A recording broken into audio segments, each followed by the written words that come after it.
ازاي انجز اهدافي وانمي مهاراتي بصورة شيقة مش مملة في 5 خطوات بس. كتير من الاحيان بتكون عايز تعمل حاجة بس مش بتعملها، بتكسل. ببساطة شديدة انت عايز تكون في نفس الدايرة اللي انت فيها، اللي هي الكومفورت زون. لو هتطلع منها، ولازم تطلع منها عشان توسع مداركك وتنمي نفسك، تكتسب مهارات وتجرب اساليب جديدة، لازم تطلع من الكومفورت زون دي بذكاء.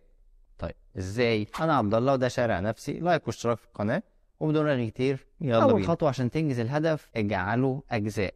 جزء المهمة لمهام اصغر منها، ده هيساعدك انك ما تبصش للمهمة على انها حمل تقيل. انت مثلا عايز تنقل 222 طوبة من مكان لمكان. 22 طوبة جت منين دي؟ فببساطة شديدة لو قسمت العدد ده على مرتين او على 3 مرات، فعقلك كل مرة مش هيشيل عبء كل الطوب، لا، هيشيل عبء نصه او ربعه اللي انت حددته. طب ماذا لو عملت كده بس عايز حافز كده يساعدك تكمل؟ وهنا هننتقل للخطوة رقم 2. لايك واشتراك، خلينا نكمل. رقم 2، اجعله تنافسي. ايه ده؟ محمود ابن خالتي خلص الكتاب اللي انا بقراه من 3 سنين؟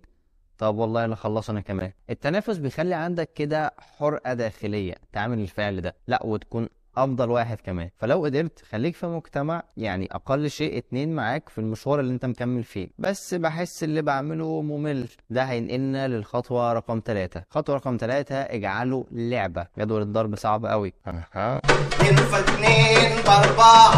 2 في 2 ب4. استخدم اي وسيلة تساعدك في جعل اللي بتعمله فن، متعة ليك، مش حاجة ملزمة عليك او حاجة انت عايز تحققها في المستقبل عشان تحسن من نفسك. هات الوان كده ودلع نفسك، هايلايت احمر، هايلايت اخضر هنا، بس ما تافورش قوي، يعني ما تقلبش حصه رسم. المهم ابتكر بمعرفتك طريقه لجعل اللي بتعمله مسلي، ومش مسلي وبس، لا، وتجيب شوكولاته كمان. شوكولاته. وده هينقلنا للخطوه رقم 4. خطوه رقم 4 وهي اجعله بمكافاه. بمعنى كل ما اخلص جزء محدد من اللي انا محدده لنفسي، سواء في كورس، في مذاكره، في جيم، او حتى لابنك لو بيذاكر او بتعلمه مهارة معينة وخلص جزء منها، كافئه، كافئ نفسك. بس المهم تكون المكافأة مش ضخمة. هتاكل شوكولاتة، يبقى حاجة بسيطة.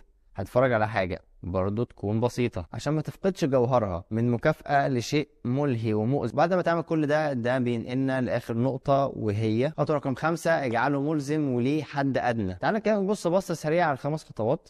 انت دلوقتي خطوه رقم 1 قسمت المهمه لمهام اصغر منها. خطوه رقم 2 لقيت حد معاك في نفس المشوار عشان التنافس. خطوه رقم 3 خليت الحاجه دي مسليه، فن بالنسبه لك. خطوه رقم 4 كافئت نفسك بنسب معقوله. خطوه رقم 5 بقى التزم بده كله، وخليك ما بين قوسين كده منضبط. مهما كانت حالتك المزاجيه، حط حد ادنى للفعل. مثلا بتقرا قران يوميا، ما كنتش في احسن حالاتك النهارده، اقرا ولو آية، بس يكون في حد أدنى للفعل وتلتزم بيه حتى في أصعب حالاتك. صدقني بالخطوات دي هتقدر بإذن الله تنجز ما تريد. أنا عبد الله وده شارع نفسي. لايك واشتراك في القناة. السلام عليكم.